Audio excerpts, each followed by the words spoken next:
اس وضاحتی جائزے میں خوش آمدید۔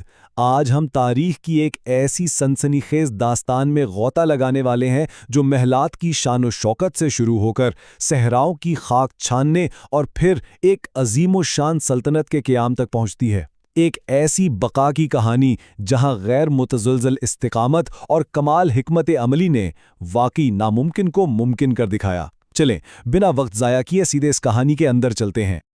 اچھا ذرا اس بات پر غور کرتے ہیں، دنیا کا طاقتور ترین حکمران عباسی خلیفہ المنصور کچھ یوں کہتا ہے، خدا کا شکر ہے کہ میرے اور عبد الرحمن کے درمیان ایک سمندر حائل ہے۔ یہ واقعی حیرت انگیز ہے۔ آخر ایک تنہا بے سر و سامان اور مفرور نوجوان نے ایسا کیا کیا ہوگا کہ وقت کا سب سے بڑا بادشاہ اس سے اس قدر خوف زدہ تھا؟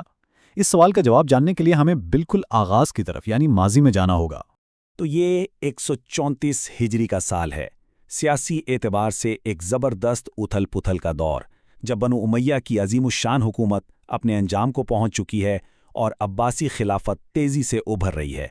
اس ساری افراتفری اور خون ریزی کے بیچ ہماری کہانی کا مرکزی کردار عبد الرحمن، جس کی عمر اس وقت بمشکل 20 سال ہے، دریائے فرات کے کنارے ایک جان لیوا حقیقت کا سامنا کر رہا ہے۔ ذرا اس ہولناک منظر کا تصور کریں۔ عبد الرحمن کا چھوٹا سا معصوم بیٹا خیمے کے باہر کھیل رہا ہے اور اچانک ڈر کر اندر بھاگتا ہے۔ باہر نکل کر دیکھنے پر کیا نظر آتا ہے؟ افق پر عباسی فوج کے سیاہ جھنڈے لہرا رہے ہیں اور وہ سیدھا اسی گاؤں کی طرف آ رہے ہیں۔ موت بالکل سامنے کھڑی تھی۔ صورتحال کی نزاکت کو سمجھتے ہوئے وہ فوراً اپنے بچے کو گود میں اٹھاتا ہے اور جان بچانے کے لیے سیدھا دریا کی طرف بھاگ پڑتا ہے۔ اور یہاں بقا کا ایک بڑا ہی اہم سبق ملتا ہے۔ زندگی اور موت کا فیصلہ نہ بعض اوقات محض چند سیکنڈز میں کرنا ہوتا ہے۔ عبد الرحمن کے ساتھ اس کا بھائی بھی تھا۔ جب پیچھے سے عباسی فوجیوں نے آواز لگائی کہ ہم جان بخش دیں گے تو اس کے بھائی نے ان جھوٹے وعدوں پر یقین کر لیا۔ وہ کنارے پر رک گیا اور وہیں فوراً اس کا سر قلم کر دیا گیا۔ اس کے بالکل برعکس عبد الرحمن کی جبلت نے اسے دھوکہ نہیں دیا۔ اس نے دشمن کی باتوں میں آئے بغیر بیٹے کو سینے سے لگایا اور فرات کی تیز لہروں میں چھلانگ لگا دی۔ اور بس یہاں سے ان طویل اور انتہائی اذیتناک سالوں کا آغاز ہوتا ہے جو جنگلوں اور صحراؤں میں چھپتے چھپاتے گزرے۔ شام سے فلسطین، پھر مصر اور آخرکار شمالی افریقہ تک کا ایک کٹھن سفر، کبھی کسی درخت کے نیچے سونا تو کبھی مسافر کا بھیس بدلنا۔ اسی سفر میں فلسطین کے مقام پر خوش قسمتی سے اس کی ملاقات اپنے والد کے ایک وفادار غلام بدر سے ہو گئی۔ بدر اپنے ساتھ کچھ رقم اور زیورات لایا تھا، اور سچ پوچھیں تو اسی رقم اور بدر کی وفاداری نے اس لمبے سفر میں بقا کا ایک غیر معمولی کردار ادا کیا۔ اس مسلسل تعاقب اور دربدر بھٹکنے کے دور میں شمالی افریقہ کے ایک بربر قبیلے بنو نفوسا نے ایک بڑی اہم لیکن عارضی پناہ گاہ فراہم کی۔ دراصل یہ عبد الرحمن کی والدہ کا آبائی قبیلہ تھا۔ یہ وقت واقعی بہت سخت تھا۔ انعام کے لالچ میں قاتل ہر جگہ اسے ڈھونڈ رہے تھے۔ ایک واقعہ تو ایسا ہے کہ ایک بوڑھی عورت نے اسے اپنی جھونپڑی میں چھپا کر اس کے اوپر پرانے کپڑوں کا ڈھیر لگا دیا۔ تلاشی لینے والے اسے محض کپڑوں کا ڈھیر سمجھ کر آگے نکل گئے اور یوں بمشکل جان بچی۔ لیکن کمال کی بات یہ ہے کہ بقا کی یہ جدوجہد جلد ہی ایک زبردست جغرافیائی حکمت عملی میں بدل جاتی ہے۔ عبد الرحمن نے سبتا میں قیام کیا، جو جزیرہ نما اندلس کے بالکل قریب ہے۔ وہاں سے اس نے سمندر پار اندلس کی خانہ جنگی کا بغور مشاہدہ کیا۔ وہ علاقہ اس وقت مکمل افراتفری کا شکار تھا۔ موقع کو بھانپتے ہوئے اس نے فوراً بدر کو اندلس بھیجا تاکہ وہ پرانے وفاداروں سے رابطہ کرے، اور یوں بڑی مہارت کے ساتھ مقامی سرداروں سے ایک مضبوط اتحاد کی بنیاد رکھ دی گئی۔ اب یہاں جو معلومات ہیں نا وہ واقعی دلچسپ ہیں۔ جب اندلس کے وفاداروں کا ایک وفد جہاز کے ذریعے عبد الرحمن کو لینے آیا تو اس وفد کے امیر نے آگے بڑھ کر اپنا نام بتایا، ابو غالب التمام۔ عربی میں التمام کا مطلب ہے مکمل یا پورا ہونا۔ عبد الرحمن کے لیے یہ محض ایک نام نہیں تھا، یہ ایک بہت طاقتور نفسیاتی شگون بن گیا کہ اب اس کی مہم بالکل کامیابی کے قریب ہے۔ یہ نام سنتے ہی ایک عجیب سے سکون اور پختہ عزم کے ساتھ عبد الرحمن بولا، انشاءاللہ ہم ضرور غالب ہوں گے۔ یہ وہ فیصلہ کن لمحہ تھا جب سالوں سے چھپنے والا یہ مفرور نوجوان بآخر ایک فاتح کی حیثیت سے اپنی تقدیر کو گلے لگاتا ہے اور بغیر کسی ہچکچاہٹ کے اس جہاز پر سوار ہو جاتا ہے۔ اچھا، اندلس پہنچ تو گئے، لیکن مسلسل برسات کی وجہ سے فیصلہ کن جنگ میں پورے 7 مہینے کی تاخیر ہو گئی۔ بظاہر یہ ایک بڑی رکاوٹ لگتی ہے نا، لیکن حقیقت میں یہ تاخیر ایک زبردست اسٹریٹجک فائدہ ثابت ہوئی۔ اس دوران اسے اپنی فوج کو منظم کرنے کا بھرپور وقت مل گیا، جس کا نتیجہ یہ نکلا کہ عید الاضحیٰ کے دن ایک حتمی مارکے کے بعد دارالسلطنت قرطبہ اس کے قبضے میں آ گیا۔ لیکن قرطبہ ملنے کا مطلب یہ نہیں تھا کہ سب کچھ ٹھیک ہو گیا۔ اقتدار ملتے ہی اندرونی بغاوتیں سر اٹھانے لگیں۔ سابق حکمران یوسف نے 20,000 فوجیوں کا لشکر کھڑا کر دیا، پر یہاں عبد الرحمن نے کمال جنگی تدبیر دکھائی۔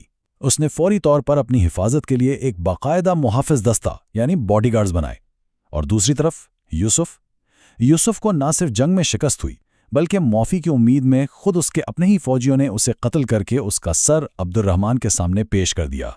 چلیں اب کہانی کے اس حصے کی طرف بڑھتے ہیں جہاں سب سے بڑا امتحان سامنے آتا ہے۔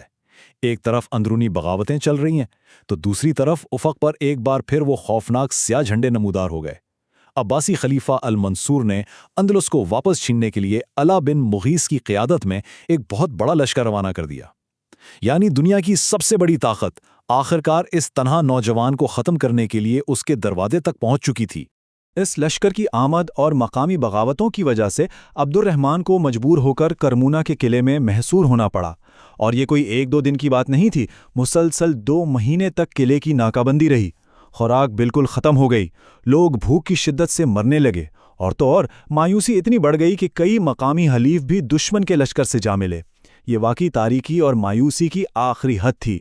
اور ذرا اس فرق کو دیکھیں، ایک طرف قلعے کے اندر محض 700 بھوکے اور نڈھال سپاہی، اور دوسری طرف قلعے کے باہر 7,000 فوجیوں کا بالکل تالا دم اور مکمل مسلح لشکر۔ یہ 700 بمقابلہ 7,000 تھا۔ بظاہر یہ ایک ایسی جنگ تھی جس کا انجام یقینی موت کے سوا کچھ نہیں ہو سکتا تھا۔ لیکن اسی گہری مایوسی کے بیچ ایک ایسا سینمائی لمحہ جنم لیتا ہے جو ہلا کے رکھ دیتا ہے۔ عبد الرحمن اپنے ان 700 بھوکے سپاہیوں کی طرف دیکھ کر کہتا ہے، ہم ذلت کی زندگی پر عزت کی موت کو ترجیح دیں گے۔ انہوں نے ایک بہت بڑی آگ جلائی اور اپنی تلواروں کی میانیں اس میں پھینک دیں۔ یہ اس بات کا اٹل اعلان تھا کہ اب تلواریں واپس میان میں نہیں جائیں گی، یا تو لڑتے لڑتے موت آئے گی یا پھر ایک شاندار فتح۔ پھر ان 700 بھوکے شیروں نے اچانک قلعے کا دروازہ کھولا اور اتنے خوفناک طریقے سے حملہ کیا کہ عباسی فوج کے ہوش ہی اڑ گئے۔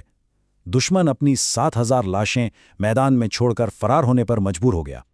لیکن بات یہاں ختم نہیں ہوئی۔ عبد الرحمن نے ایک انتہائی شفاف مگر نپی جلی نفسیاتی جنگ کا مظاہرہ کیا۔ اس نے دشمن کمانڈروں کے سر قلم کروائے، ان کے کانوں میں ان کے نام اور عہدے کی چٹیاں باندھیں، انہیں صندوقوں میں ڈالا اور انتہائی سرد مہری کے ساتھ حاجیوں کے قافلے کے ذریعے سیدھا مکہ بھجوا دیا۔ یہ صندوق جب مکہ سے ہوتے ہوئے خلیفہ المنصور تک پہنچے اور اس نے انہیں کھولا تو اس دہشت اور مکمل شکست کے احساس تلے دب کر اس کے منہ سے وہی الفاظ نکلے جن سے ہم نے اس جائزے کا آغاز کیا تھا۔ یہ دراصل ایک ایسا خراج تحسین تھا جو نہ چاہتے ہوئے بھی دیا گیا۔ ایک تنہا نوجوان جس کے پاس نہ کوئی فوج تھی اور نہ وسائل، اس نے محض اپنی بصیرت و ارادے سے وقت کی سپر پاور کو شکست دے کر ایک ناقابل تسخیر سلطنت کھڑی کر دی تھی۔